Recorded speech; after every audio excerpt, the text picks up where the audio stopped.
Morning, I'm here in front of you because I'm not in the back.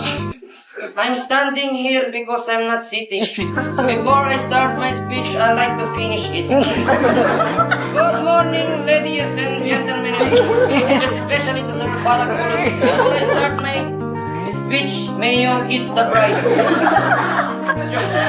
Joke. Please listen to me, especially boys. I know my speech is entertainment. Entertainment is all about funny speeches, but no, my speech is very serious and very intense.